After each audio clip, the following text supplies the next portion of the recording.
Good morning, good afternoon, everybody. Thank you so much for joining us today.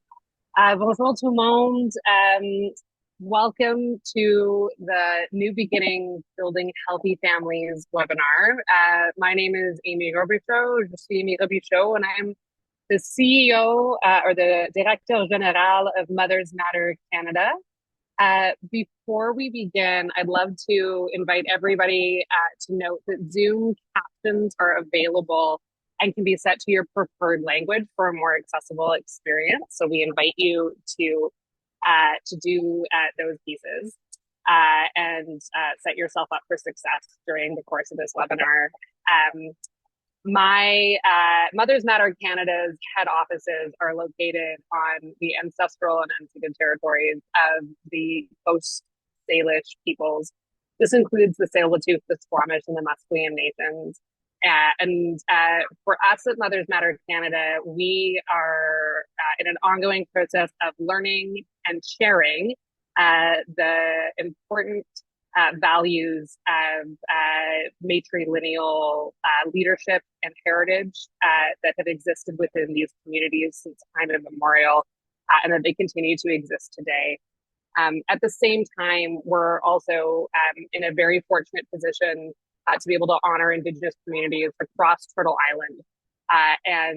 We want to use our platform, and I'm doing so here today, to acknowledge the ongoing harms of colonialism, especially towards Two-Spirited and Indigenous women. Our commitment through our work and our mission at Mothers Matter Canada allows us the opportunity and provides us with the responsibility of uplifting Indigenous voices in our work. Today's webinar is going to launch our second cohort of the Men Like Me program. We are thrilled to be working at the cohort number 2, and I have to give a huge shout out to Amy Jo, who has been managing our program here for Mothers Matter Canada and is bringing the second cohort to life. This is a 30-week initiative, this cohort, that's going to be supporting newcomer and refugee fathers across locations, 5 locations in 4 different cities. So a shout out to Edmonton, Yellowknife, Saskatoon, and Regina, and the communities in those cities that are participating in the program. Those communities are going to see a program that encourages fathers to reflect on their role as men, as partners, as parents, and embrace positive elements of masculinity, and step in as allies in preventing gender-based violence. We know that loneliness for men is an epidemic, that men are feeling more isolated than ever. They're feeling more cut off from resources than ever. And as a result, we're seeing reactions and consequences of this. And so our program is aiming to flip that result. Men Like Me is gearing towards results where fathers strengthen their relationship with everyone in their lives. In particular, though, strengthening the relationships with their children and building more equitable relationships with their partners, which is really key. Many participants in the first cohort of this program shared concerns about raising children in a new culture, the fear of disconnection and loss of traditional values in doing this, in doing so. And today, as we launch this next cohort, we're going to be exploring how fathers can navigate these challenges and guide their families through the settlement journey. You're going to be hearing from service providers and community leaders offering practical insights, tools that are easy to learn and easy to use. And you're also going to be learning from folks who have lived experience to help in helping fathers build strong, healthy relationships in all aspects of their lives, and how this is directly connected to preventing family violence. So thank you for joining us. And we really deeply appreciate your time today. We hope that you learn as much as we have and are, and that we get to continue on this journey together. Thank you, everybody.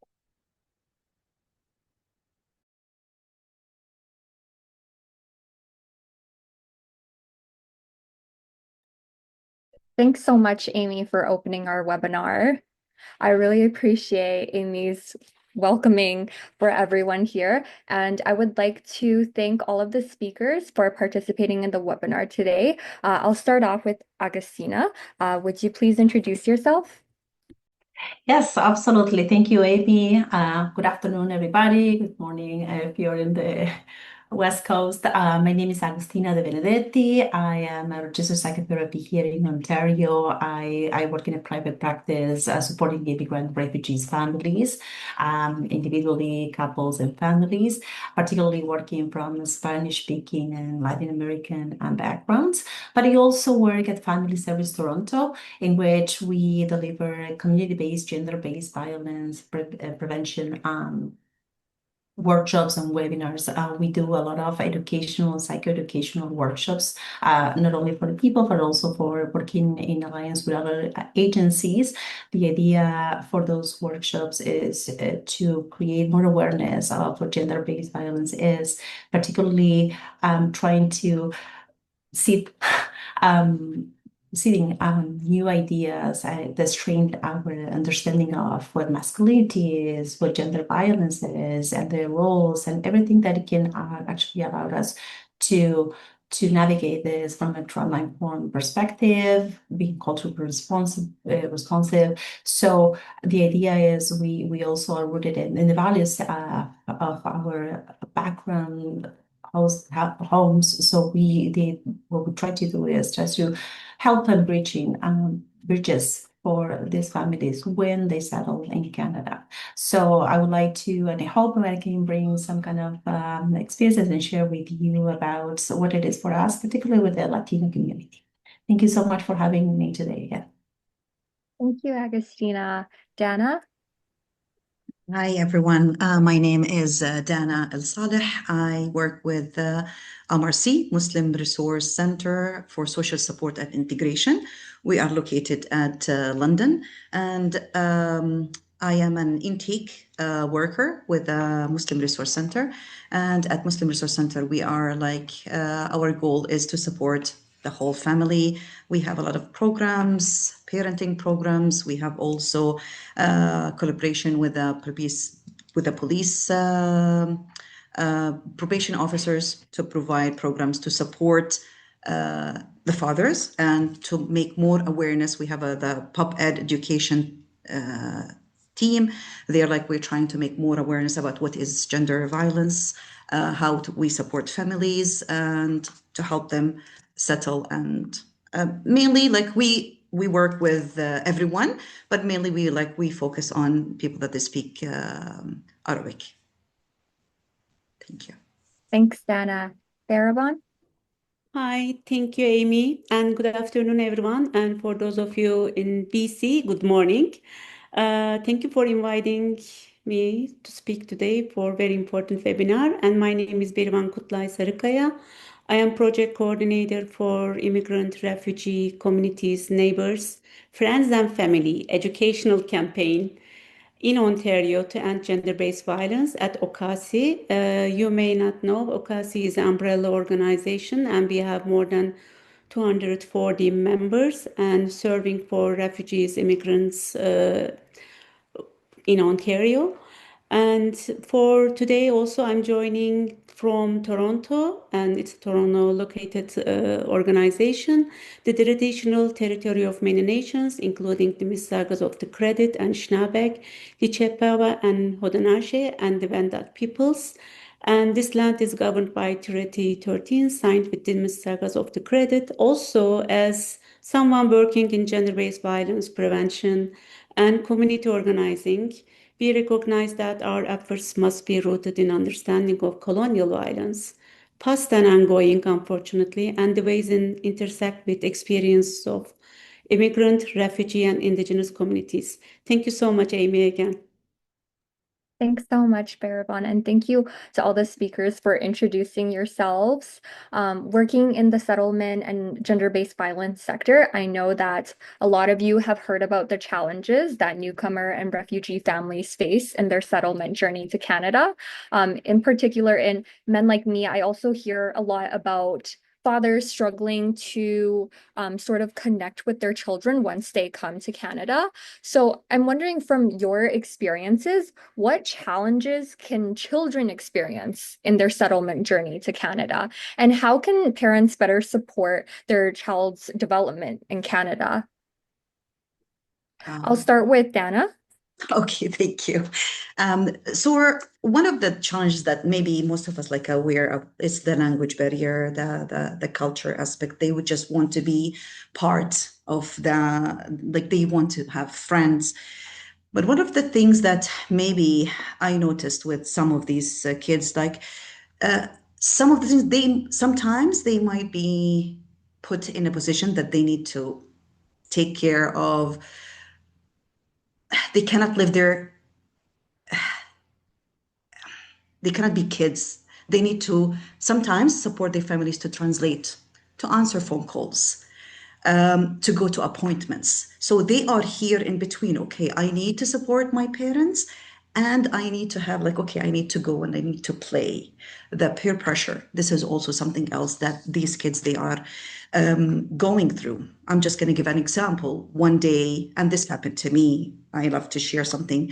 So I was sitting with my child. I think he was 12, this age. And other kids from his school, they were like hanging together as friends. Then they said, oh, look, he's a child. He's going out with his family. So now he wants to be part of the family and he also wants to be part of this community. So this is like one of the like maybe the biggest challenge the kids they are facing here. So what we are trying to do is like we are trying to support like the parents and also to say you need to explain to your kids that it is like family is important and friend is important to be part of the family. That doesn't mean that you are not grown up, but it will show love and care. So maybe this is the two things that I'm sure like Agustina and Brevan, you can add more stuff, but maybe this is the most thing that the examples that it came to my mind. Thanks, Dana. Yeah, I remember as a first-gen immigrant myself, it was really hard as like a 6, 7, 8-year-old having to translate government documents when Exactly. language is so difficult to me as a kid. And even now, it's hard to understand government documents. So I absolutely agree. The language barrier is just so hard on the entire family. And what do you think could be done to support the child's development then in these types of scenarios? So we are like what we are trying to do here is like to with the parents to work with the parents like every time like make like an open conversation like let your kids speak about their feelings without any judgment. So if they feel it's too much like yeah they can express themselves. You know what, I'm tired, I just want to go play. Or you have to reflect, oh thank you for doing this, we really appreciate that shows like love and respect in our family. Give them like time. So there's a time to support the family and there's also a time to be a child, to go and play and let them express their feelings without feeling that they are judged. Or like yeah they can say I'm tired now, I cannot help you to answer the phone, I cannot translate, I cannot go with you to this appointment, without like they are feeling oh the shame that oh you are not helping your family. No, we totally understand that. Thanks, Dana. Yeah, so it is really important to listen to your child and know their wants as well, because we're all in this journey together and they do have the right to play, to express themselves as children without judgment. Baravan? Thank you, Amy, for Um, the question, and Dana also for. Do you want to add anything, Dana? I just remember another example about like different age. So when it's a teens, it's totally different because sometimes their friends they will say, "Oh, you still young, you still under 18. Go Yeah. ahead. You're not going to be in trouble." Mm. So yeah, thank you, everyone. Go ahead. Thank you. I think I'm going to start with more talking about the barriers, related to the systemic barriers, actually, the newcomer and refugee immigrant fathers they have to face. And also I want to be very clear that we can't just call it's just adjusting to a new culture or new Canadian, the society. and or different parenting styles. And I think these are all we need to open and discuss more, because these are all results of the intersecting immigration policies and also systemic racism, discrimination, isolation, and all this structural, neglect that these fathers also to be able to be parent or connect or even exist with dignity in Canada. I think from my perspective, from Okasi's perspective, I want to start with this. What is this new culture and different parenting styles that do we really need to discuss it? And also, let's start with the immigration system, for example. Before migration, pre-migration, and post-migration, even the current migration, current migration stage for these fathers, Canada's immigration policies, despite projecting, multiculturalism, humanitarian image of Canada and welcoming everyone, tons of people are coming here every year without, providing enough supportive systems in terms of education, health, and everything.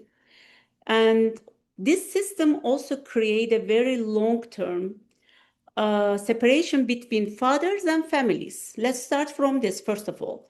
For example, sponsorship delays and precarious legal status, or work permit restrictions, or labyrinth of this bureaucratic system in Canada, and refugee claimant processes because of COVID, for years and years, those fathers, first of all, they have no connect with their families and also their kids. And then we are rarely talking about the trauma that comes from being kept apart from them while waiting in this limbo. Then they arrive to Canada. Okay, they are here. And they often land in survival jobs and low wage, insecure, and physically demanding labor, 12 hours working, and little room for parenting. I think we need to also talk about these, or integration. What does it mean, integration for them in this, under these their conditions? Another one, their partners can go to the ESL classes if they are lucky, because these are all full right now. Unfortunately, there's a huge waiting list, even for their fathers, their partners, sorry. But they have to work 12 hours to keep the food on the table and also the roof they need to provide for their families. And here also there is no space for them to grieve, let alone grow this family.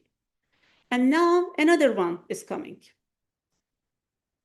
Criminalization, systemic racism, because especially racialized immigrant refugee fathers, particularly Black, Arab, and South Asian men, and I'm not talking about labeling terrorism and all of this thing, but most of them, often they viewed with suspicion, lens of suspicion by the system, and also portrayed as either patriarchal oppressors or they are potential abusers in their families.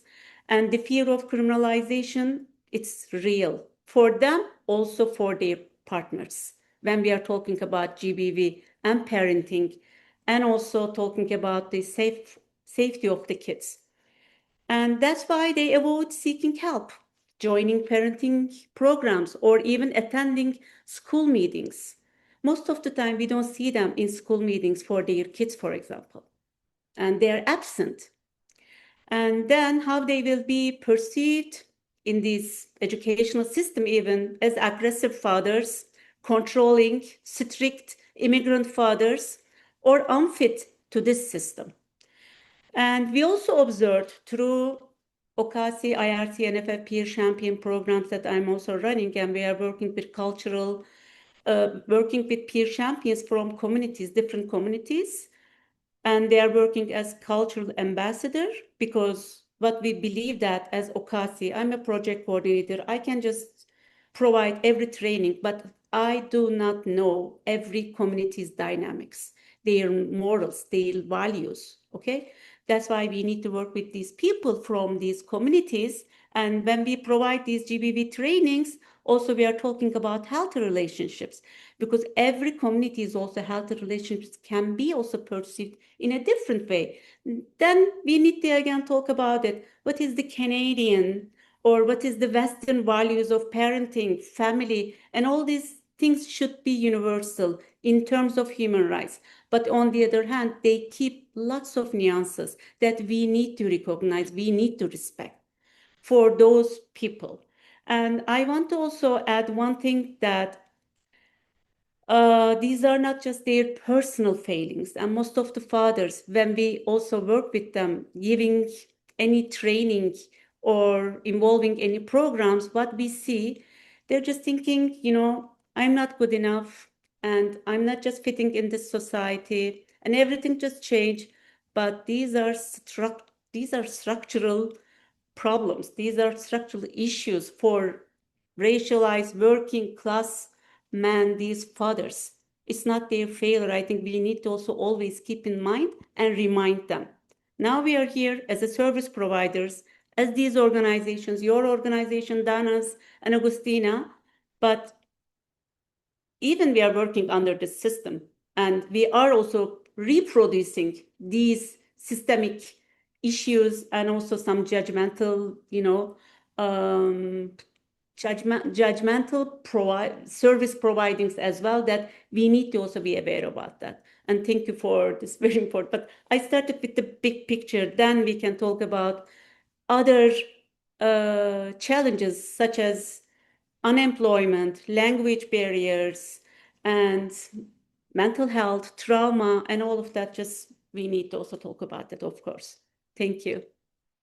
Thank you so much, Baravan. I think it is really important to start with the big picture of things, especially the system, which is set up basically to evaluate and judge people to certain standards. And when you have millions of different people from various cultures, it's so hard to sustain that one homogenous model. And especially, as you mentioned, when they're coming in and they're struggling to find jobs, they're struggling to adapt to this new environment, how are they going to be able to focus on parenting? Like, there's so many things to worry about, like putting food on the table. So the system is a really big issue.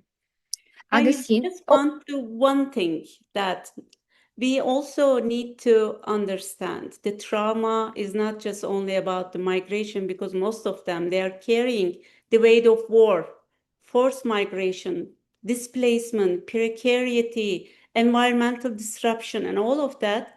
And now we expect them immediately adopt and learn new so-called values, embrace the gender equity in Canada, or parent flawlessly in, just all these cultural adaptation. But this is a survival response to the system they are always, just trying to give us, actually. And we need to just aware about that.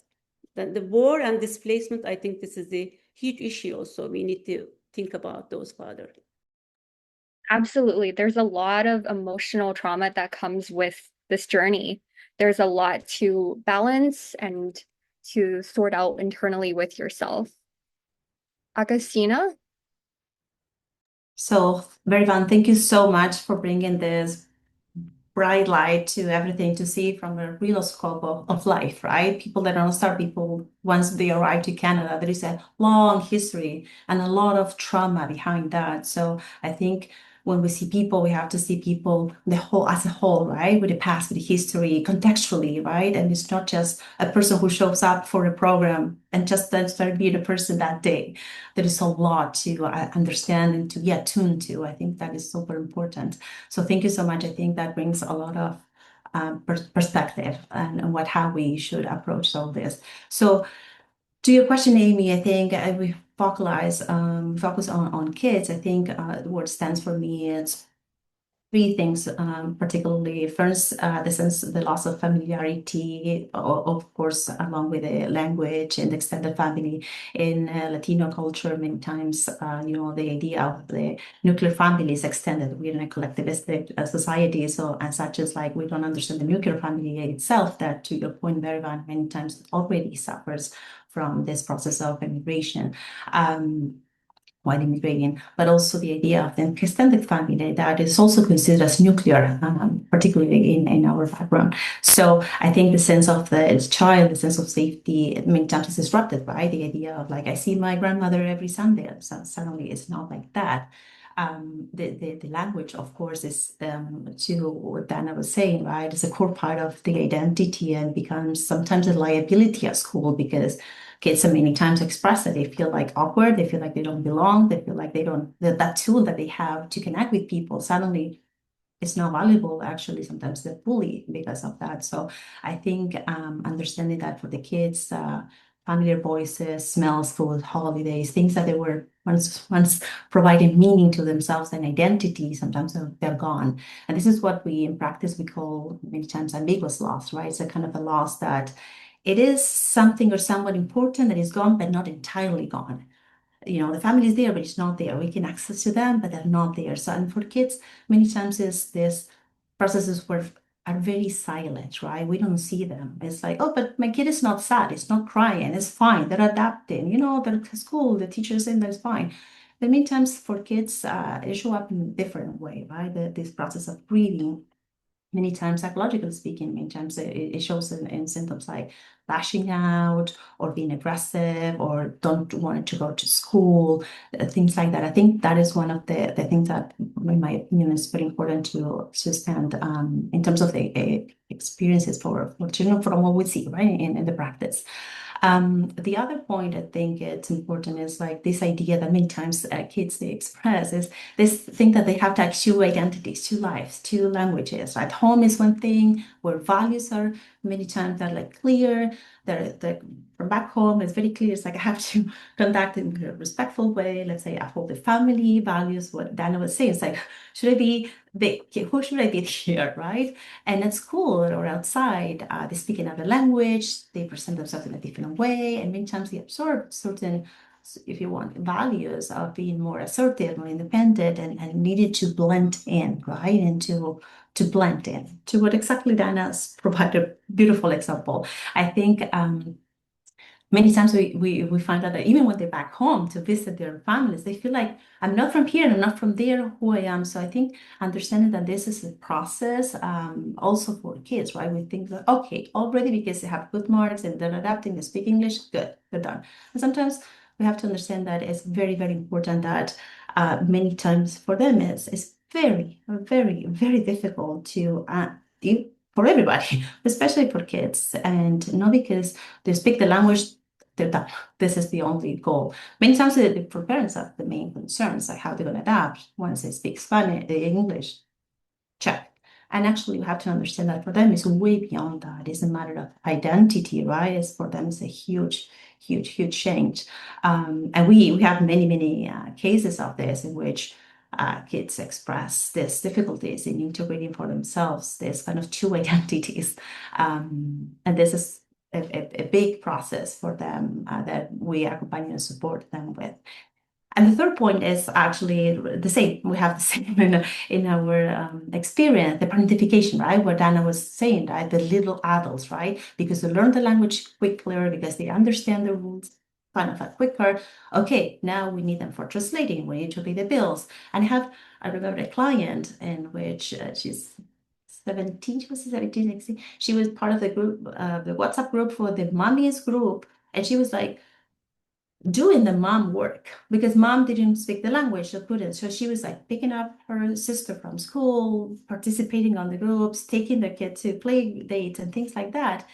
And the other side of that, she was really, really struggling because she was needing to be the responsible kid. They rely on her. They consume her time. She was like, I don't have time to study because I have to go and pick up my sister.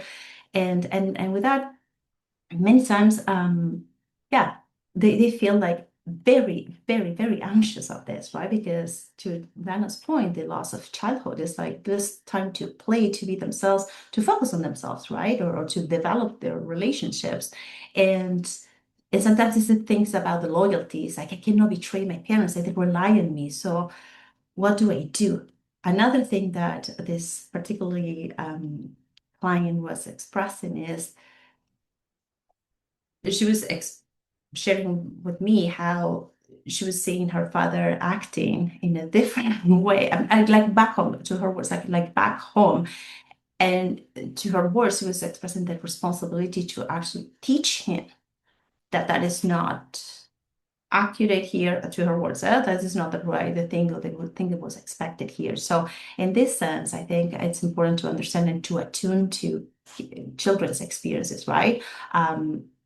Kids in this case, they don't sometimes, especially if they're younger, they don't have the capacity to say, okay, I'm sad, I'm grieving. They don't have the capacity. But what they're going to do, they're going to isolate, they're going to lash out, they're going to suddenly not want to go to school, they're going to develop symptoms, physical symptoms. Okay, I have a headache, I have a stomach, I don't want to go to school. So I think it's very, very important to be attuned to what their experiences might be and talk openly about this, right? It's about, particularly in the grieving experiences, what is happening to you? Do you miss so and so? I miss them too. It's normal, validating those experiences, right?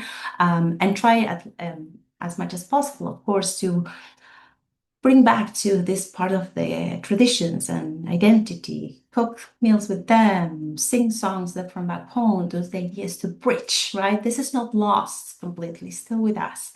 And it's still alive as we can keep it alive. So I think those are my main points on this, right? As of the experience of children. Thanks so much, Agustina.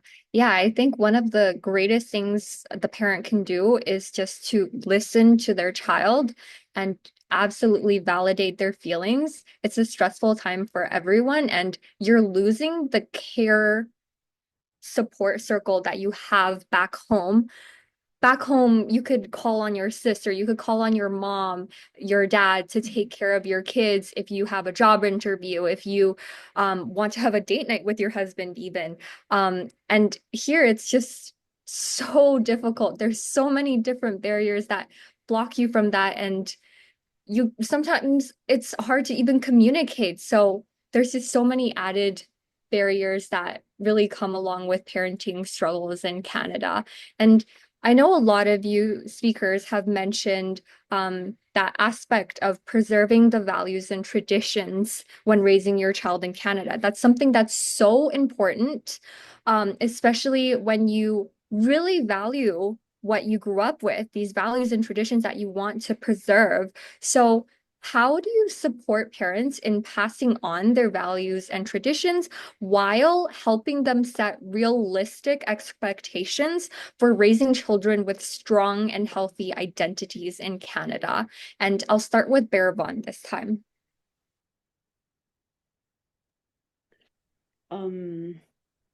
First of all, I think these values and traditions, if we just make them a connection with the, the cultural parenting, for example, if we call it, because, under the cultural parenting, we can talk about these values, morals, and traditions, and also the importance, the significance of raising these kids in this society.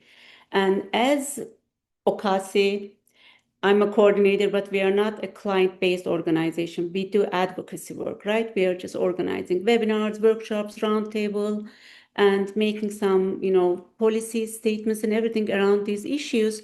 But I can also talk about a little bit my experiences as I came to this country as a political refugee 15 years ago and raised two kids. And also raising two kids in this society as a boy, as a girl, this is definitely different experiences. And the fear of losing your identity, the also sense of not belonging to anywhere anymore. And then what I'm going to do? And then those kids that you're raising in this society, they are also coming back to you, especially getting this very individualistic and also always promoting, the authority of the child instead of the parenting, and their psychological needs just important than everything. And I'm not talking about social media. This is another huge discussion. And then they are coming back to you and starting to blame you. You brought me to this society without asking me. Now you're expecting me not to get these values and keeping your values. But there's the conflict also starts there. And what we should do at this stage, and also to keep our values and also make our kids not to be alienated in this society, especially the educational system. The bullying stuff for immigrant and racialized kids in terms of, keeping these values, traditions, and also showing them, expressing them, their identities, this is unbelievable. The trauma, the impact, this violence, actually, I'm calling violence, not just, the simple word bullying and everything. For those kids, it's huge. And as a parent, as a mother, as a father, also dealing with these issues and blaming yourself, because it always comes back to you, why I'm here. What did I do? Because I came here for their future, and I just left the country because of the political repression. And, I left behind all this social support, as you mentioned, Amy, my sister, my mom, and caregiving in most of the global South. The caregiving is not just only related to mother. And here everything just the nucleus family friendly. I'm sorry, I hate to hear this. I hate to see this every time. Because in my culture, I'm from Turkey, I'm Kurdish, and we also raise kids in a commune. The communal values, raising and sharing these values, transferring these morals from elders to our kids, our grandparents. They're so valuable in our communities, right? But we cannot just take them here to Canada, again, because of the immigration policies. I don't want to go back there, but it affects everything. Sense of belonging, because of all these disconnection with our communities, our immediate families, our relatives, and then putting all these pressures on kids, and they're also coming back to us and starting to blame us. What did I do? I can again talk about my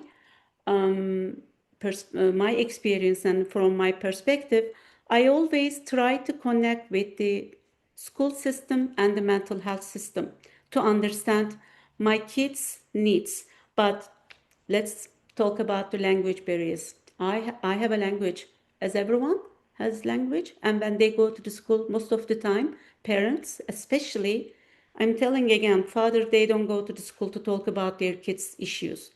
We are in our educational campaign dealing with a lot of online sexual harassment for boys and girls. And most of the times, fathers are absent, and they are seen as another threat for those already victim of this, the sexual harassment or human trafficking for those boys and girls. And that's why you need to work with fathers as well. But how the system be inclusive and take them and, make them understand, okay, I'm here not to blame you, not to criminalize you, but we will do this together. My understanding is always finding the good resources, but these resources should be translated at least to many languages in this country. Yes, we have 2 languages, official languages, English and French. It's not enough. That's why we need to work on this also. Yes, we have resources, but these resources, who are using these resources, are they really using effectively? These service providers also, we need to talk to them about the cultural parenting and the cultural sensitivity and the trauma and violence informed approach, how they can use to connect these communities, these fathers, then also thinking about the needs of the kids, needs of the children in this system. First, because in this system, what I see, especially in mental health sector, because I was also many times as a or I was called as a conflict manager. I have a social work conflict management master in school settings.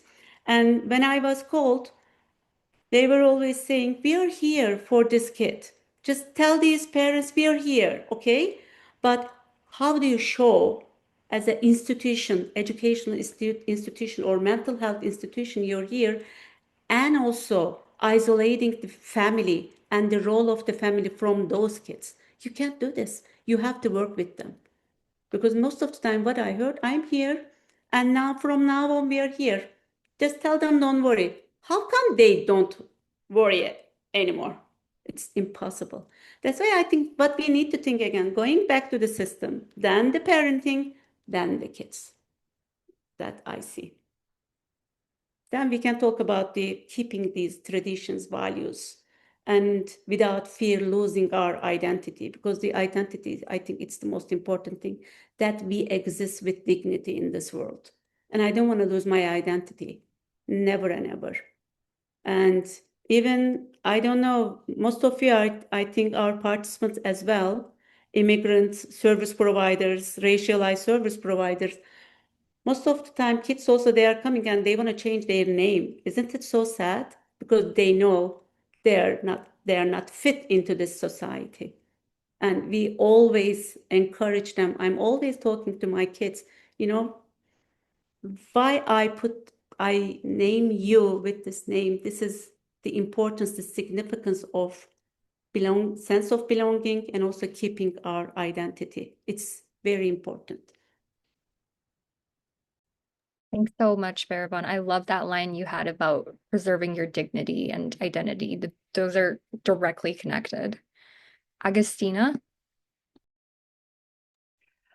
Well, thank you, everyone. Thank you so much. You always bring so much light to all this, again, from a perspective that organizes everything and puts things in order. So thank you. I really appreciate that for all of us.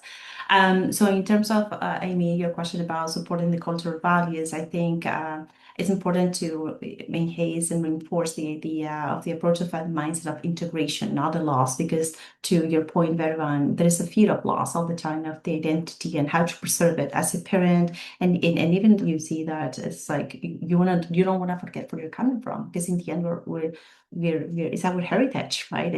And the idea of creating a bridge so the children, they can carry the richness of the heritage into their future, as opposed to having to choose. We don't want them to have to choose in between a name or a tradition or things like that. At the same time, we have to recognize that this is threatened many times. It's not just a matter of like, oh, kids, they have we all have a very difficult job to do here as individuals, as parents, as families, but kids particularly as well. And we have to, I think, to focus on them and helping them in this way, super difficult task. So in terms of supporting the cultural values, I think one of the most important things that we recognize as the storytelling for us, we call the cuentos, right? The tradition, the oral tradition that are so important in our culture, and similar to what Berban was sharing the family history, trying to build this pride on the identity. So there's a treasure, right? That there's like and protecting that, and other ways of supporting the cultural values, many times is celebrating the holidays and keeping that, right? The music, the food.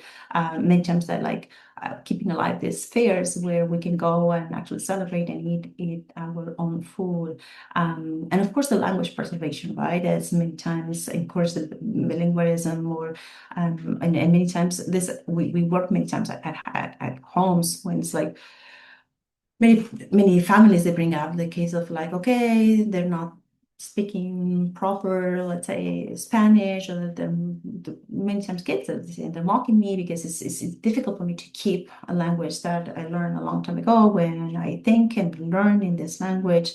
So I think it's important to focus on, for example, that, right? How to let them learn even in any rituals that we can do, but specifically in our own languages. I think it's important to recreate that and preserve it, right? Because many times kids is like, I still don't speak it perfectly or speak better English than any other language. They resort into their own language. I think you have to be very attentive to really facilitate and keeping that alive, right?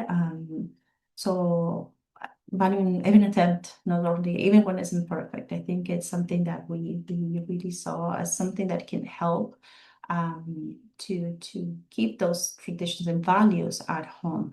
Another thing that as a value, many times we see is the respeto, we call the respect to elder people, right? That sometimes contradicts the values, sometimes that they find facing with the values of individualism, standing up on themselves, and that sometimes clashes for kids. So I think it's important again to work and approach this in a very integrative way. So nothing is lost. Nothing is lost. I don't ideally and fostering the idea that nothing has to be lost because of this. They can be integrated, and idea working on that, which is a very difficult thing to do, right? It's incredibly difficult because there's so many obstacles and barriers and threats to what Berivan was listing, right? It's not easy because there's so many difficult situations by which this is threatened. So I think it's a matter of protection. Thanks, Agustina. You're welcome. I think it can also, as you mentioned, be so hard just for children to speak their language when they see that everyone else might be speaking it better. It can be so embarrassing. Even for me, like I came here when I was 5, so I kind of feel embarrassed sometimes because my enunciation is so off. But I always get sad because I think, oh, once I have kids, like I need to pass this on. And it's hard. It is. Yeah. Dana? Yeah. One of the things, and like I used with myself when like I came here, I have an accent, of course. So I will tell my kids, okay, I'm just gonna ask you a question. Would you prefer to speak one language or two? Of course, they would choose two. I said, okay, when I have accent, this is telling people that I can speak 2 languages. So now, instead of taking this as it's like it's a shame, no, they took it as no, it's something that I have something special. So this is will make you unique, will make you like you can even support more. And I will go back to the system. This is a very important point because sometimes we have families like when you mentioned like okay we are telling families that we are with you, we are supporting you, but let's say there's something happened, the dad, they don't know the system, they don't know the rules, something happened, okay, the dad will be kicked out. So now the kids, they will be, it's still, this is the dad. So they are still going to be worried.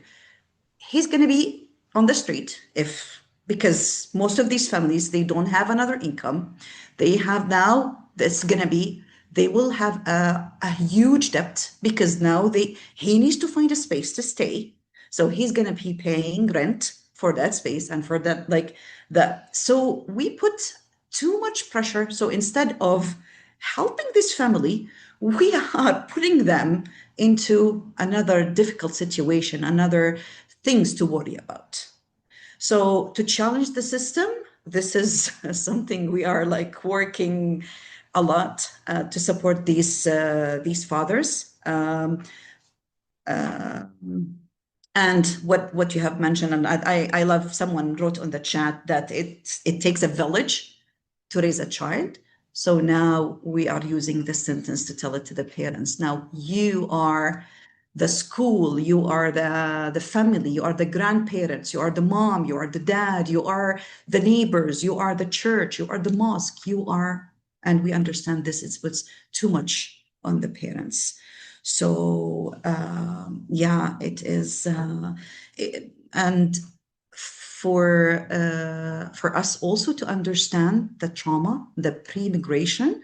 So this is also a tool that we added to our intake for us to understand better what are the struggle these families they are going through. One time I heard someone shared and they said there is a group of people, they were like coming from a war zone, they have put in a hotel and they providing them with like breakfast, 3 meals, but still every time they will find them taking food and hide food. So they were like, why? They're trying to understand why they are doing this and the food is there. But to understand, if you go through hunger, some of these family, they were not able to feed their kids. So your brain is telling you, no, don't trust this. you need to be sure that you have a plan B. So how they solve it? They just give them a box and they said, okay, go ahead, take whatever food you want and keep it, save it. After a while, they start to figure out, or like to see, they are not taking any food anymore. So now I need to understand why the behavior, what's the background. And most of these families, they came from a lot of trauma, war. So we need to understand like what happened before they arrive here. Plus, yeah, the identity, it is another challenge. Oh, for the kids, I don't know where I belong. I don't belong 100% to Canadian culture. And also, I don't belong to my culture. So where I am, and this is where we start, like we try to tell the family to have family meetings. It's important to sit, to talk, to also go as like you wear your traditional clothes, eat, music. This is a beautiful thing. This is how we come together. This is make harmony to be together. So yeah, thank you. Thanks for sharing your stories, Dana. That was really lovely. Um, I also just want to ask, starting off with Agustina, what strengths do you see in the parenting approaches of newcomer and refugee families? And how can they draw on these strengths to build strong relationships with their children in Canada? Thank you. Thank you for bringing that approach, because I think as my colleagues also brought up, and many times we approach this from the perspective of the lens of lack, adaptation. We we need to learn, it's like the things we need to learn.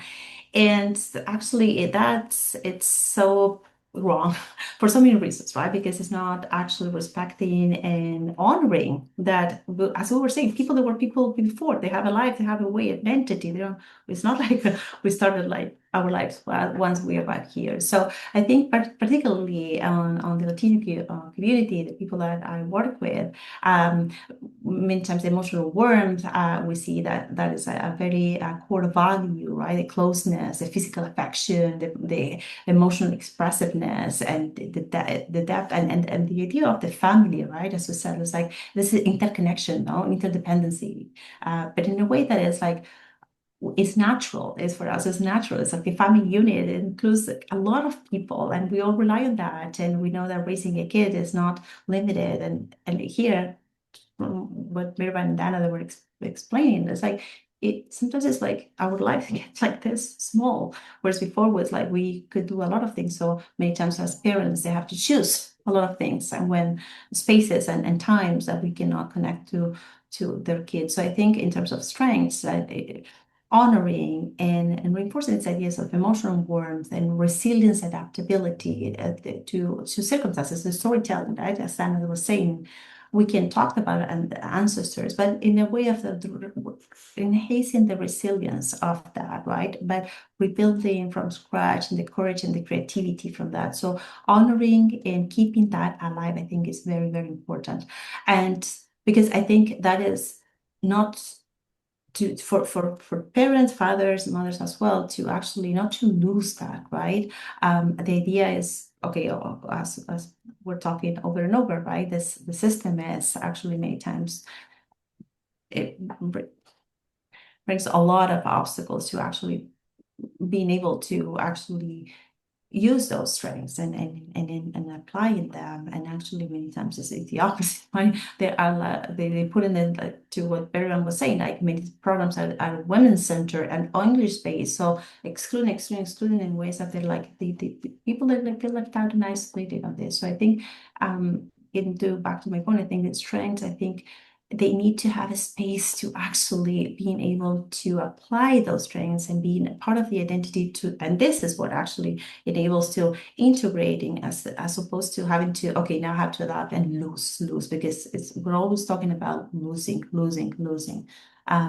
So I think all these things that are important to be taken into consideration when and every level, right? Especially in program level, where and and the level of structure, right? And services. What are we providing? Are we actually accounting with their values? Are we actually taking into consideration their strengths, or are just here to teach and to fill the gap, right? Because it's not about that. We are already complete. We don't need anything. We're just here, and we can integrate. Actually, this is another dimension that we're adding, or we're hopeful. Thanks, Agustina. Baravan? Could you repeat the question again? I was just taking notes for Agustina and Dana. Was so beautifully just expressed. Just to going back to my points, that's why. Yeah, absolutely. Agustina and Dana had so many great points, so I can see it's hard to keep track and also to add on. What strengths do you see in the parenting approaches of newcomer and refugee families, and how can they draw on these strengths to build strong relationships with their children in Canada? Great. I think I will go back to the programs for fathers parenting again, and also the huge problem for policymakers and even in settlement sector, we do not listen to those fathers. And we just see them only newcomers, immigrant, refugees with a lot of issues. Also, they are only learners, but they are, on the other hand, knowledge holders. They are carrying this knowledge. They are carrying these morals, values, and sometimes even when we talk about the masculinity in these communities and compared to toxic masculinity in this society, their masculinity is different than our understanding. As I'm a feminist, I'm just saying this. Please do not just, don't get me wrong. But I think what we need to see, they need their transformative role, just changing this parenting or creating these spaces for healthy relationship with their partners and also their kids, than their extended family members, because they're also coming with their sisters sometimes, right? And those young women also need to understand how is going to be their future husband, like their brother, like their, the fathers or any elder in their families. That's why we really need to rely on the transformative power of these fathers. And also we need to understand these morals, how it's coming from these communal spaces or these communities, then work with them. Listening, it doesn't mean that just make them passive, learners, and also becoming us as passive listeners. It needs also relational, it needs also connect with them and also create this relationships with them. If we don't do this, and then we will go back to creating these colonial hierarchies, we are better than you. Our parenting is better than your parenting. Our traditions, our morals, our values, and all of them are better than you. That's why we need to rely on those communities and listen to them. And the policymakers, most of the time, they just sit down and and we have also some very, fancy words, needs of assessment for those communities in terms of parenting, in terms of healthy relationships and all of these things. But we have to do this real work. Real work needs engage with them, listen to them, and sit with them and create these policies together without discriminating them, without isolating them. Then we can also talk about another institutions that creates for those people lots of fear. For example, childcare, system, children aid, for example. Whenever I go anywhere, all the fathers, all the mothers, this is the big fear. And the immigration laws, this is the big fear. You can't just stick those, sticks, show these sticks to those communities. We have this, we have this, and if you don't do this, we have this. And then how we can create this society together without isolating these communities and their knowledge, their values, their traditions, without making them, without joking about their culture also. We have 1 month, Black month for or indigenous people and everything. And most of the people there also saying that these are not just inclusive. I don't feel even to show up myself in a 1 month in the school or in my working place as if I'm in a, I'm in a just somewhere that I need to show myself, because we are not really seeing their values, their dignity, their presence in this world, in Canada, just putting them some periods. That's why my point is always listen to them, work with them, then do these policies, everything with them. Even the researchers, they are doing those research without engaging these participants, especially for marginalized communities. You can't just, write something about the research, listening one of the non-member of these communities, even if they have any research on those communities. You need to sit with them. You need to listen to them. Then make these policies about the parenting, cultural adaptation, or, these programs also, how we create, because government distributing tons of funds, and why there is still gender-based violence. If we are still encouraging men, boys, fathers, receiving these trainings from each of our organizations, why still it's happening? Spending these labor, money, funds, and everything, because we don't listen to them. Still, we don't listen to them, I think. This is the most important thing in my work, that I'm trying to create these spaces, open for them. Thanks, Baravan. Working from the bottoms up has always been a practice that is very welcomed and makes complete sense. But at the same time, it's so challenging to do because there's barriers like transportation or taking the time off work, taking the time from caregiving for the kids to participate in these. So there also needs to be solutions for these, like honorariums or reaching out to the most vulnerable for them to speak their mind and create these inclusive policies to help them. So yeah, I think that is really important. And it's wonderful, Baravan, that you're trying to create these more open spaces. Dana? Yeah. There was like an idea in my mind, then I lost it.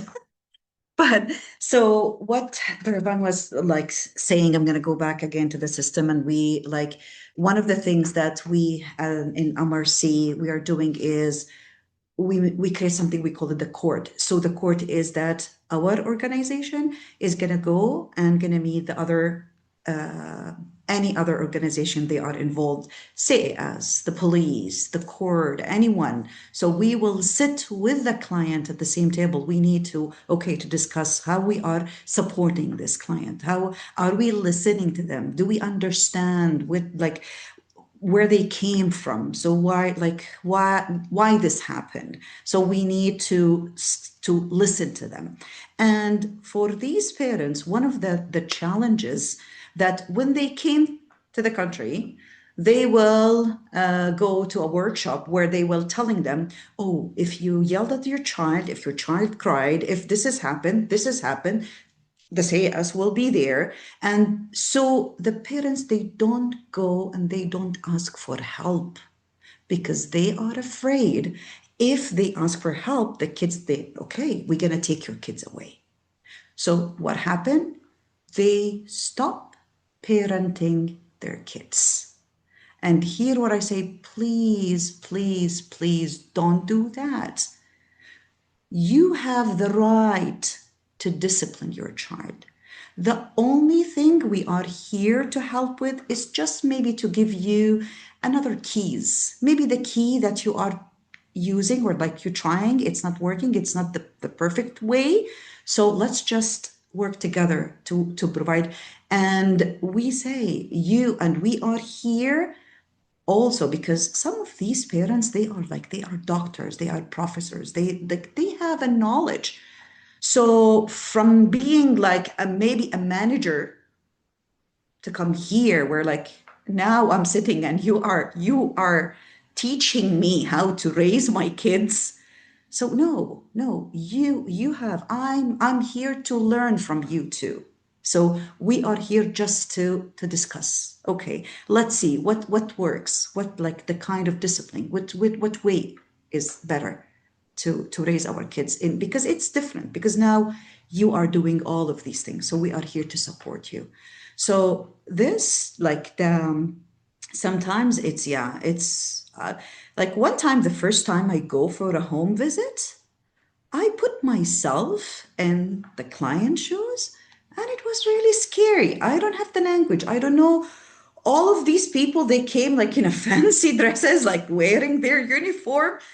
What's going to happen to me? What they going to do? So it is overwhelming for the whole family. And if I'm focusing on the parents, because maybe like these parents, they were like the backbone of the family, and now it's like my kids are looking at me that I'm not needed anymore. No, I'm just making mistakes. I need someone to fix me. So it is that like they're going through a lot of challenges, and also again to challenge the system. This is always a point that we gonna.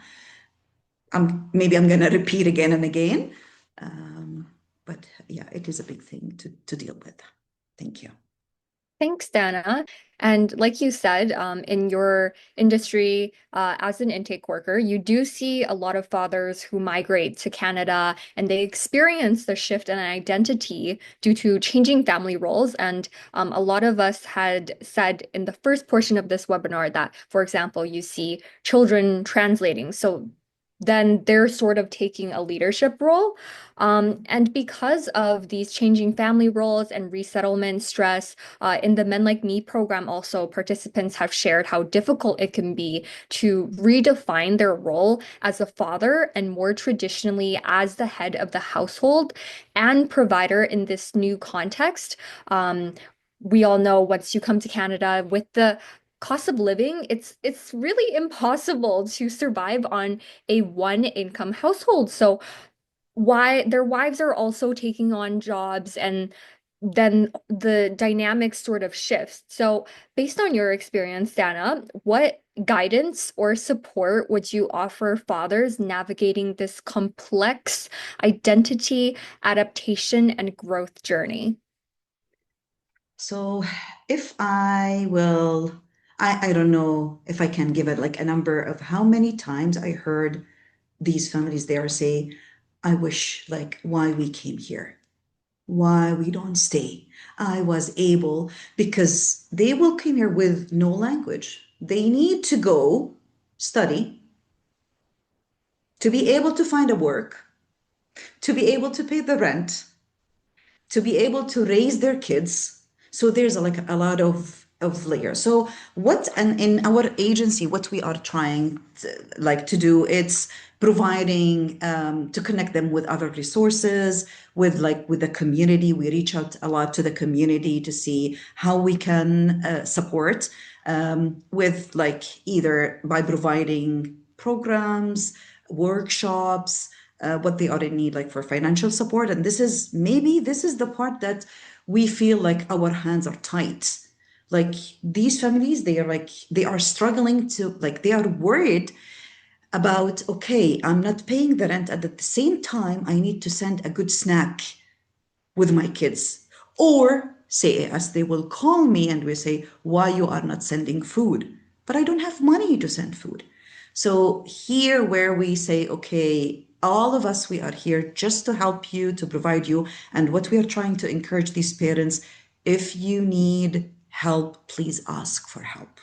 Because most of these families, they are afraid that they're going to be judged. Or one of the things they say, I'm afraid that if I go and I ask, they will not understand what I'm talking about, or what's the struggle that I'm going through. They will not understand me. So this is where, as we say, we support everyone, but maybe we focus on people that they are looking for someone they are familiar with the culture. So we say, okay, we are here. Come, we're going to be supporting you. We're going to explain your view of point for the other. And we are like your voice to say your story, to tell about your background. So this is, and we, every time we try to focus on, it's very important to have an open conversation with your family. We understand it is very hard for you to keep this connection because these parents, they're going to be maybe working 2 to 3 shifts. They don't have time, but we are trying. So one of the programs that we have, we call strengthening family programs. Every time we speak about how like it's very important to keep the family meeting, the gathering on a lunch, a meal. Just try to do this once a week. Just try to have this conversation, make it an open conversation. And we know, as you mentioned, they don't go to the school because they don't have the language to go and to be part of the school.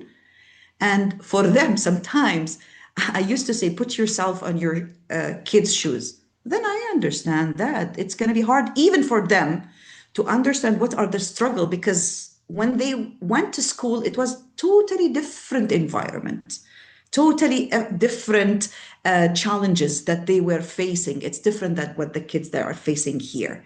So this is where we try to put them in the picture and try to understand also what are the struggle that their kids is going through.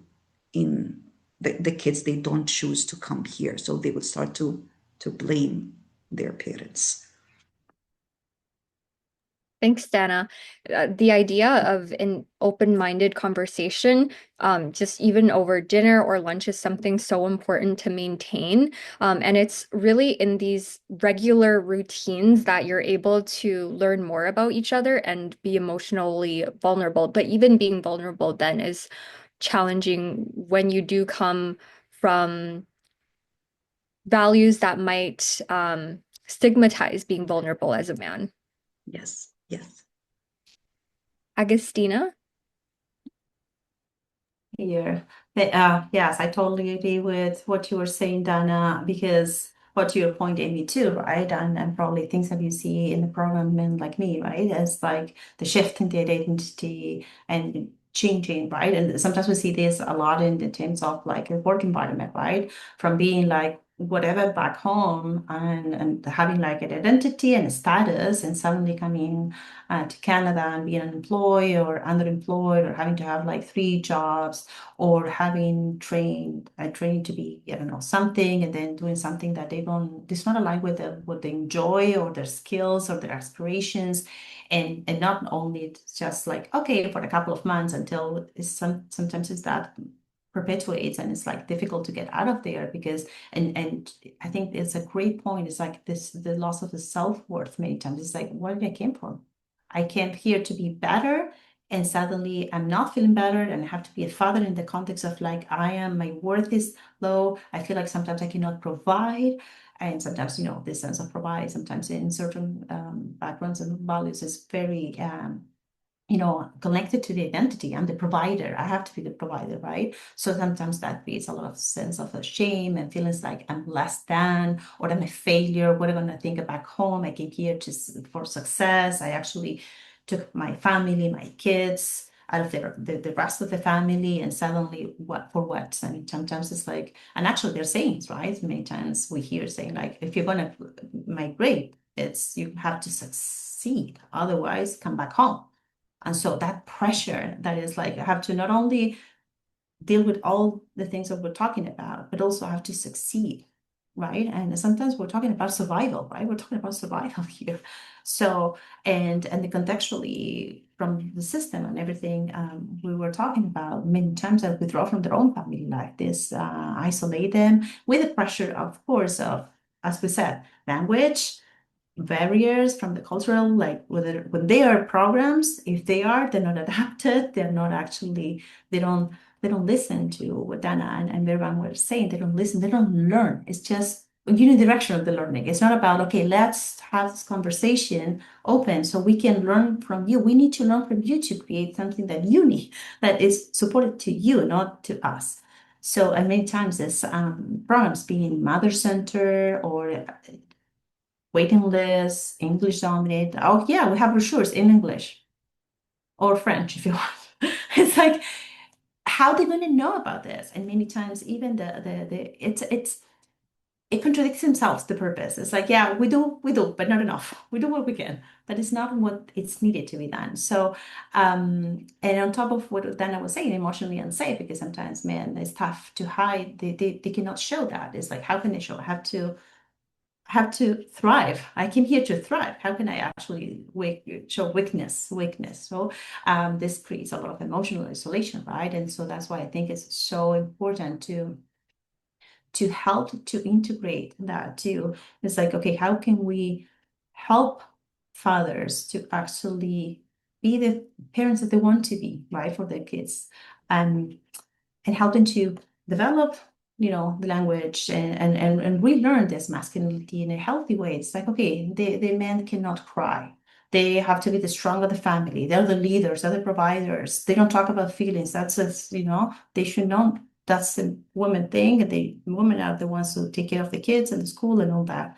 And we're reinforcing that, which is actually, we need to create more of that so they can have the space to actually see that they can do it in a different way, and this disconnected from the children, and they don't, some times they don't know how to approach this and how to talk about their own experiences. So I think having the programs, reframing this fatherhood in this process, and understanding that the masculinity in a healthy way, I think it's what it needs to happen here, but it needs a systemic structural change, right? And I think having all of us to reflect on that and to openly talk about this is very, very, very important, and not just here and there. Actually, it should be part of our reality in every day. So we have to all work together to create and support parents in this way.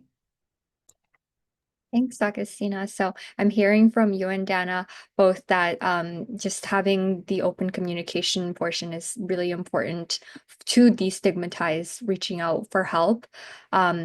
Did both of you have any different guidances or advice for this growth journey?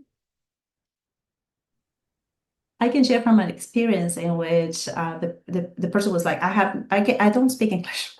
I barely know. It's my wife who knows, my kids who know, and I don't know how to get involved in school. I cannot go to the meetings. I don't know. I don't understand. So we work with this client in order to at least the presence, right? The kids probably are not gonna remember what the parents said to the teacher, or what if the father understood or not what they said. At least the presence is like, try to be there, or even ask in your own language at home when you're having dinner, how's the school? Being part of the school in a way that is part of the reality of the kids as well. So ideally, it's like talking about the presence and how that presence can be. And also, in terms of the values, many times we talk about, okay, what are the values, reflecting on this and actually naming and listing, what are the values that you want to pass to your kids, right? What is important to you? And we can live that, embody that, right? At home, and trying to, ideally, not only at home, right? Ideally, this is what we're talking about. But I think this is important. And I can recall when recalling a client that we worked with this, it's like, while the English is not, okay, let's not let the barrier be a barrier between your kid and you. Okay. So how can we actually reconnect and be present in their lives? In a different way. Thanks. Yeah, finding different ways to communicate and to bond. Baravan? I think we will never enough to discuss about the systemic barriers, but I want to just leave it a little bit, and then I just want to focus on what should be our priority for strengthening the parenting and these fathers also. I think the community building. This is one of the most strong and powerful spaces that we can work with those people. And that's why in our work, through also that I mentioned peer champions, when they are working with their communities, we are also trying to use most of the time faith-based, institutions. And for example, mosques, sometimes church, and sometimes opening cooking classes for those fathers, and also to open these spaces for them to grieve together for losing their identity, for, confronting these new gender relationships in their families, for example. Imagine the father is coming from one of the country, never just, washes the dishes, but here the mother has to work. Maybe she is the only one just, could find the work, and he has to take care of the kids and also, the cooking and all these things. But we have witnessed through these cooking classes actually, and also using some ESL and link classes and connecting with these fathers, aside from their kids and mother, and it's the first time they can start to talk about it. But their fear, for example, fear of the system, fear of losing their families also, fear of the, what I'm going to do in this country. Only they can just, talk with their peers, these fathers, in these classes. That's why for us, always community building, other than always, criticizing the system and these organizations and these programs and, the policies and everything. Yes, it's a huge issue. But if we cannot focus on community and increasing the capacity of these communities, then there is no place for them to grow, to use also their transformative power. And most of the times also the community leaders, they also work with these fathers very well. And when they open these spaces to talk about healthy relationships, and this is much better than if, as a project coordinator, if I talk to them, for example, because this is their safe places. And I don't even like to use always, the safe places, the safety, and all these kind of works. But for those communities, for those people, for those fathers, they need these safe places. And unfortunately, for us, it's still very hard for us to provide these safe spaces. That's why I think we need to use these spaces as some community creation center or something like that. And sometimes they call it, different association, different foundations they created. And as also government, we need to support them, these organizations. We need to let them to grow and open their organization and open their link classes, for example, or some, the mental health support coming from these communities, and the government has to support them. You can't just do everything as a government, but I know there is also settlement sector that we are working as a bridge, government to communities, but it's not still enough. We need to also support these grassroots organizations that fathers, they can go and they can find their peers or these, the other people, and sharing the same common values and traditions and everything. Then also we need to encourage the youth to be part of these programs. And if we do this, and then we will also, grow the future fathers and in the society, still keeping their traditions, values, and also showing them how to respect the women in their communities, and doing everything all together. But don't just use your stick, and don't just use you're the teacher, you have the authority to teach them, to show them, here is Canada. These are the Western values, and now you're nothing anymore. Whatever you do in terms of discipline, it's a punishment here. For example, every time what we heard from fathers, I cannot do anything to my kids anymore. It's a huge issue for them, and then make them also passive fathers.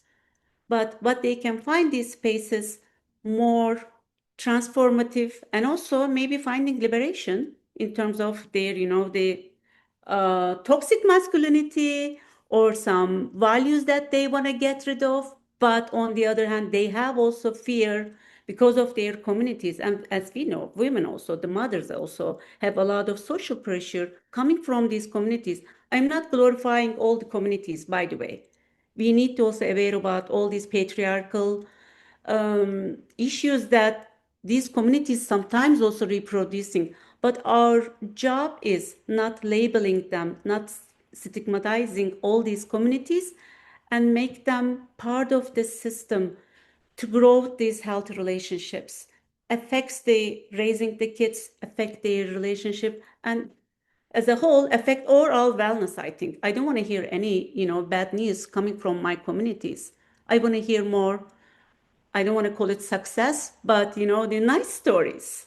This is also, I think, our job to do, that I would like to just focus on more.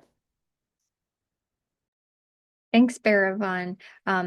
Since all of the speakers work in some part in programming, it is right that a lot of the help comes from finding commonality with others and sharing your feelings. And I know Baravan has a lot of creative strategies because you did do a story video singing. She has a video out there called The Warriors. So that was really fun to see if anyone wants to see it. And working in GBV, Baravan, how can parenting approaches that emphasize respect, communication, and shared caregiving contribute to the prevention of GBV? I think it is the most part of it, because since IRC NFF educational campaign, since 2012, yeah, we have peer champion programs, and we trained more than 100 peer champions, means coming from different communities and speaking different languages, okay. But on the other hand, Canada just put this priority around 2000, at the beginning of 2000, and suddenly they realized that, okay, in these communities, there's a huge intimate partner violence and domestic violence is going on, and also pathologizing all these violence as family violence because of this cultural backwards, because of this, the Muslim communities, because of this Black communities, because of this Latino communities. It's happening, it's not the case, right? Okay, we don't need to just open this here. But unfortunately, always violence related to the cultural traditions and everything, we never accept this. But what's happening since 2000s, beginning of 2000 and then 2012, right now we are in 2025, and in Ontario, it's already declared intimate partner violence is epidemic. And after COVID, hearing epidemic even, it makes me so upset, so angry. Why still it's happening? I mentioned before, governments put a lot of effort to end gender-based violence, but it means if it is increasing these numbers, there is an issue here. Why we are excluding men and boys, but not only blaming and accusing them as they are the only responsible for this violence. We still need to talk about the systemic violence, the systemic barriers, and unemployment, immigration, all these barriers and everything creates this violence. And let alone think about how much violence, trauma because of violence they faced in their countries or in their journey, they also carry here. Without getting any or receiving any healing and also mental health support, then we are putting them in the system and trying to just make them be a good father, be a good man, and don't do anything to your partners. It's impossible. I'm not even saying that system is only the problem or the community is only the problem. Of course, the violence also related to these individuals, perpetrators, but we know that everything is political. Nothing is personal here. That's why we have to support these programs for men and boys, then fathers. Because women also, they are sick of hearing all the time, opening these programs for themselves. And I heard many women, they told me, you know what, I don't want to just hear what is the type of violence I am facing, psychological, emotional, financial. They know everything. Who doesn't know these men and boys, especially fathers? And while I was working with one of the peer champion, and she was giving gender-based violence training in one of the community for mothers.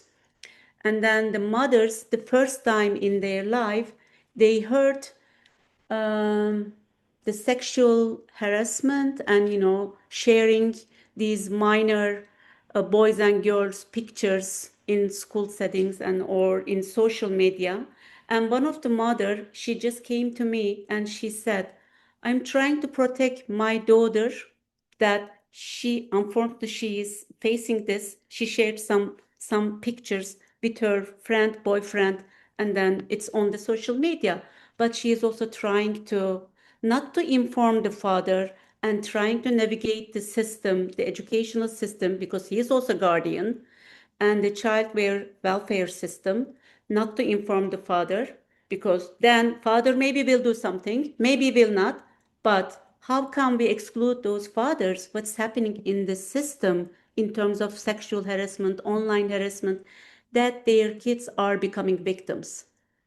I can't just do everything, talk to mothers or the women who are always just dealing with this violence, family violence, domestic violence, intimate partners in their families. We have to include them, first of all. This is one thing. And another one is, I think, it's not easy for most of the communities talking gender-based violence openly. We have to be aware about that. And this is also another issue.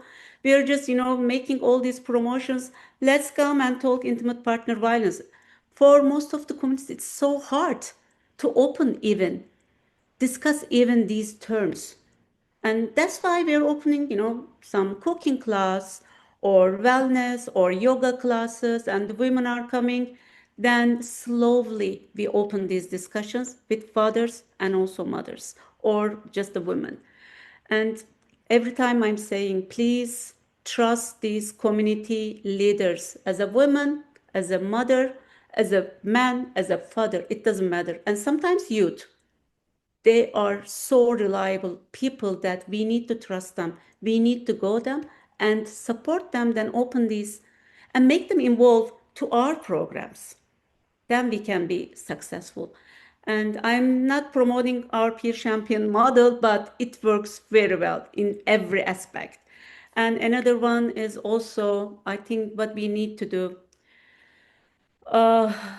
We have to build on our cultural values, and also our values already reject violence, but our job to show, our job to express what's our culture, what we're doing, not leave the social media or the national media, how they show our culture. I think this is our job to show them. And that's why we need to also, and I'm just talking as a woman representing Kurdish culture, wherever I go, I'm using my language, I'm using my, cultural dresses, but it's not enough. I need to talk about where I am coming from and who raised me. And now I'm trying to transfer all these values to my kids. And I know it's going to be lost, but I don't want my kids just feel in this country who I am and what's going to happen when my father was gone. And they still need to be involved these communities. And that's why community building and working with these communities and finding those people, especially fathers, and educating these men and boys is the most important, preventing gender-based violence before happening, because we always focus on what happened and after happening the violence, but our job is to prevent it. And that's why I believe that our communities already has these, the values and already seeded. We only need to, just open up and show to other societies. Yeah, thank you.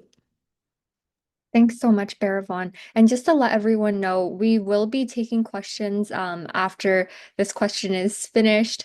And to respond to Baravan, I feel like a lot of these programs do target women and put them as the primary responsible person in charge of their own life, which is true. They are responsible for their own lives, but of course, men play a part in learning about GBV and preventing it and understanding the impacts. And that's why programming, engaging with men and boys is so important because they hold a great responsibility in the relationship too.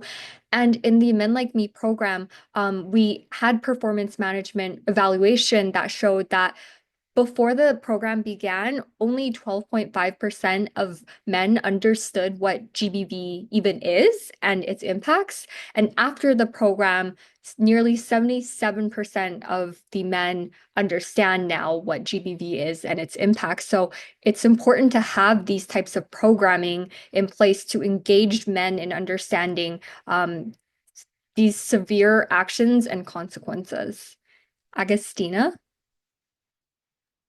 Okay, that's those statistics they say a lot, right? And support what Veriban was saying. It's like I think we are seeing, and with Veriban we meet many times, that we also talk about this in terms of like what is needed and focus on men and on growing boys, right? Because I think this is important. To your point, we're not working for the present, we're working for the future as well. And if we want to end the violence, we have to work in every aspect, right? So I think it's important in two ways, right? Of course, understanding what gender-based violence is, in order for them to be a model non-violence, right? Shows the strength of listening, apologizing, and staying calm. But I think many times, because we're asking men to be not to be like this, but they learn to be like this, and at the same time, don't be like this. So I think it's super important to help them to talk, to have conversations and learn together about how to speak to their partners, how to show up and support their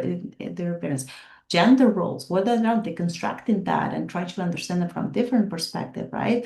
Challenging whatever harmful norms that they're already internalized, how to handle frustration. I think this is a key element that many times it's like actually it was normalized and actually valued in many cultures. Like, okay, frustration, men can be angry. It's good. That's the masculinity, that's showing the power of who they are. But helping them to channel these frustrations, how they ask for forgiveness or apologize, how to treat people, right, when they're not being seen. I think it's important to help to create these healthy relationships, right?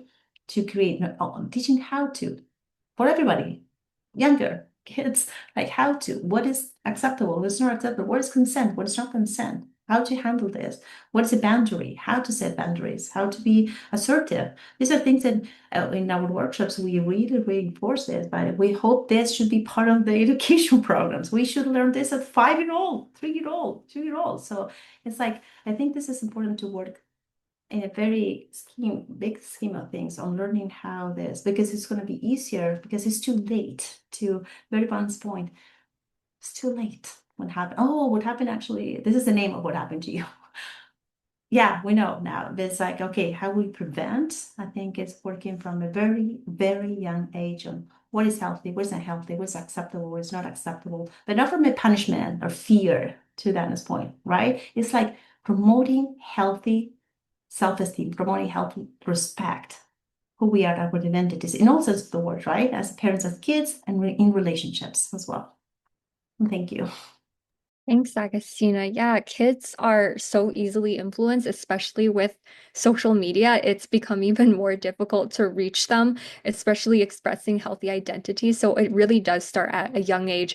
And that's also why after school programming to engage boys is so important to build healthy identities and also building healthy self-esteem with girls too. So they know they really need to learn self-love and self-respect. And both parties are equally responsible for having healthy identities.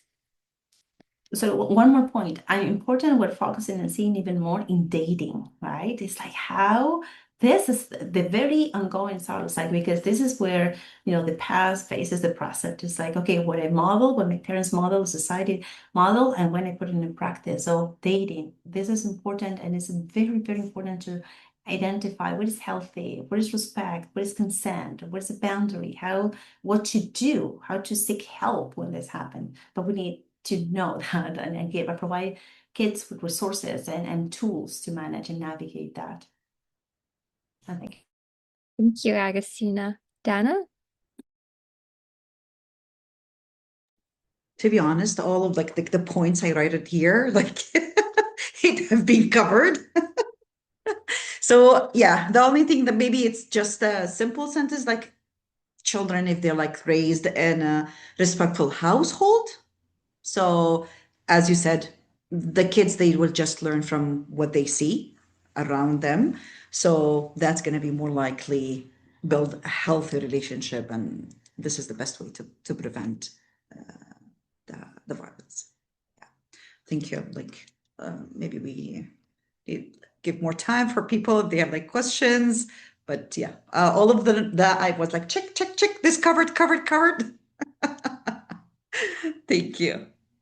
Thanks, Dana. Yeah, children definitely learn from observing. So it is important to role model healthy behaviors in front of your child too, with your partner, with your other children. It's so critical building up that healthy identity. Thanks so much for all of your wonderful responses. And I will move on to question and answer period now. I know earlier Ali had his hand up. Ali, did you want to unmute yourself and ask your question, or did you want to type it into the chat? Thank you so much, Amy, and thank you so much for all of the speakers here in this Zoom meetings. I really appreciated all of the speakers to sharing their points. So with respect to the point of the speakers, I believe that it's not like most of the violence is coming from the traditional culture, because violence is exists in different culture, even in modern countries.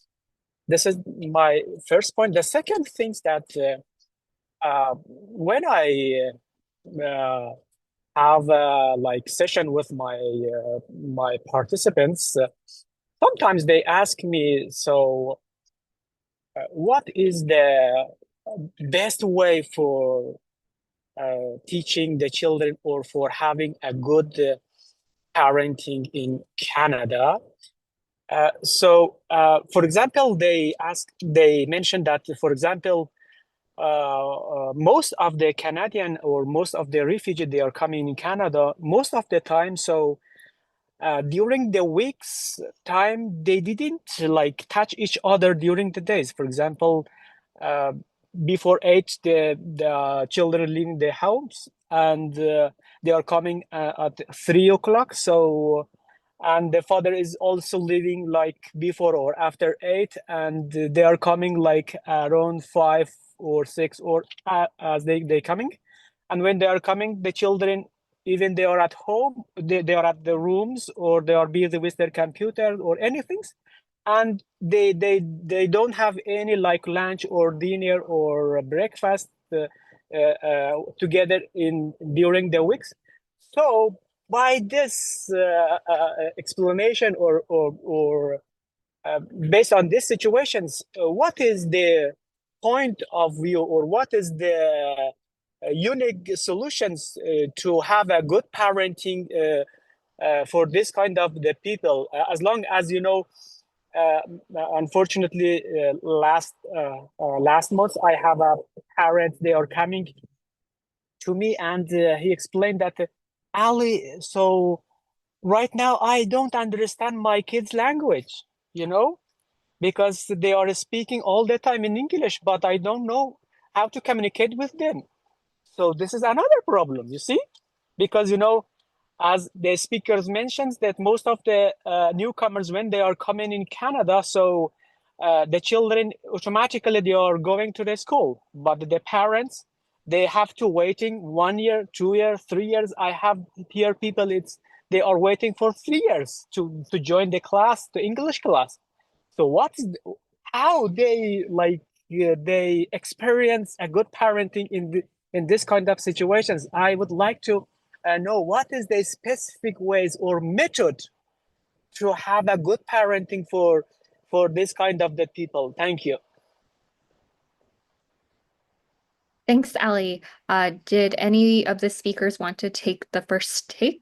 Dana? So this it was one of the points that always I talk with the parents about. Try to focus on like it's either because most of the parents they want to come here and they just want their kids to learn the English. So they end up being like they forget their language, what they used to speak with. So here, this is a point that we always discuss with the parents. Sorry, I'm so sorry to interrupt you. They don't want just to learn English. The children automatically they are learning English because they are going to the school, and children is like blackboard or whiteboard, so they are learning very automatically, and there is no any barrier to learning English because Of this is course. their social. So this is the community. That's why they have to learn the English. It's not belong to their parents. Yeah, I know. But what I'm talking about, sometimes the parents, they forget. I'm trying to put here that we are trying to explain to the parents, it's very important for them to keep speaking the tradition, the language. Don't like, because sometimes as parents, we are saying for like our kids, we encourage them to speak language. We want them to learn it. And this is what we explain to the parents. No, don't worry. They're gonna learn it. They're gonna learn it from the school. So as parents, try to keep your language. If it's hard for you as a parent to learn English, at least keep your the communication between you and your kids, because try to keep like speak with your kids at the household, speak your mother tongue language. And don't worry, they're going to learn English. This is what we are telling the parents, exactly what you are saying, that it's very important to be proud of your language. So if you speak Arabic, Spanish, Turkish, any language, try to keep it, because this is the language that they're going to forget. They're going to learn English just like this. So when they grown up, and this is something that we found, it become a barrier between the kids and the parents, because they said, I speak in a language that my parents, they don't understand. We cannot communicate. There's no language. So it's here we're trying to focus with the parents, where it's very important to keep your language, the mother tongue language. It's important not only for now, but even for later on, because they're going to learn English from the media, from the songs, from the kids, from the school. They're going to learn it. Thanks, Dana. And Baravan, I think you...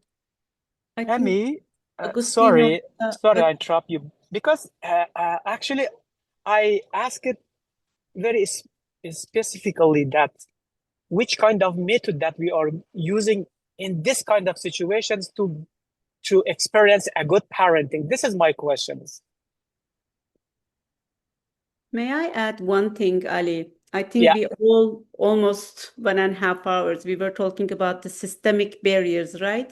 That's why here the issue is not, as you mentioned, the kids automatically they're learning English. Why we do not provide enough ESL, classes for those newcomers? And if we even provide it, they need to work, right? And they don't have time to attend these classes. This is another issue because of especially in last 5 years living in Toronto, it's a hell. We didn't even start to talk about the housing and the low wage and the unemployment, the rate of in these communities, especially for those men. There is no job, there is no money, and even survival, it's a huge issue right now. That's why, yes, we need to also focus on why those parents, mothers, fathers, they cannot even, improve or learn any English to connect with their kids and still keeping their own language in their household. Imagine fathers cannot go to the school to talk with the teacher because there's no language. And even the kids, they're going to the gynecologist and translating all these, the women, their mothers' very intimate issues to each other. And we are putting those kids, even in Canada, we are saying that these are kids, you know, they're so vulnerable, we need to protect them. But how we treat them, they're already, you know, adult actually, whatever we ask them, because of the lack of this system, unfortunately. And there's no method here, Ali, I think. And everyone can find their own, you know, method or own solution, but still the system is, I don't want to just talk very hopeless or desperate. Of course, everyone also can, you know, create or find any solutions in their families, which I found it, but it works for me, but it cannot work for other families, maybe. And what I always mentioning every newcomer here, at least weekend, mothers, please do not take responsibility for your kids and leave your kids spend time with their fathers. At least 2 hours, go out and leave them, and or as a whole, just find 2 hours spent together. I think this is very, very important to keep their sanity, also to keep their mental health, to keep their connection to each other, because it's very easy to lose it, and it's very to be isolated in this society. This is the only way that we can keep our mental health, connect to each other, then connect to our communities. It will start from our families, then community, then the whole society. Because in our communities, still we can find people speaks very well English and have access resources. They can also help these families and individuals. Thank you. Thanks, Sally. Agustina, did you want to add? Okay. But all was very clear. I really like how my colleagues put it out there. So yeah, thank you.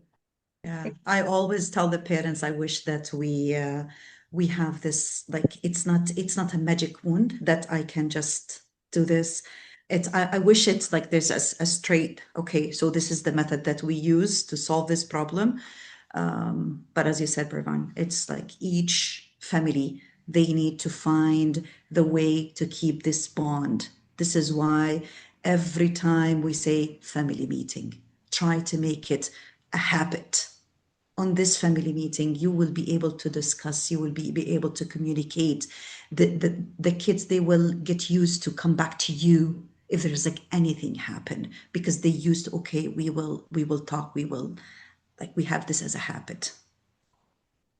The only thing I would like to say is this, what very want to say, I think it connects with what Dana was saying. It's very important. When the resources, you cannot find the resources at home, you feel like you don't know what to do, get to the community. Maybe the community, there are people who can help you, people who know who can help you. Maybe since someone who speaks the two languages can mediate and find and have meetings and whatnot. System, right? They're different. So it is not always only in our shoulders to try to share and open, but for that, of course, is to seek the help. So with taps into all the problems that we talked today, but I think it's important that the community also can help a lot in these circumstances, right? Yes. Thanks for all of your responses, everyone.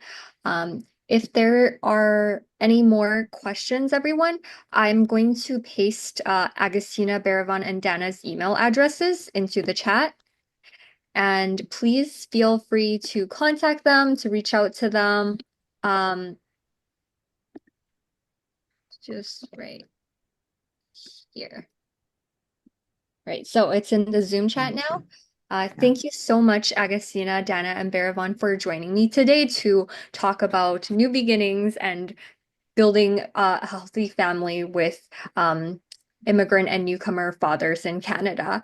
As I said, it was a really important topic to touch on because of all of the high demands we've heard from fathers in our programming who wanted to learn more about parenting in a new environment and preserving their identity, tradition, and values while their evolving identity also shifts. So thanks so much for all your contributions about your analysis on the systemic barriers fathers face, on the importance of open communication, on preserving that element of language, really instilling that in your children, regardless if they can understand you or not. It's important to just get that language piece in.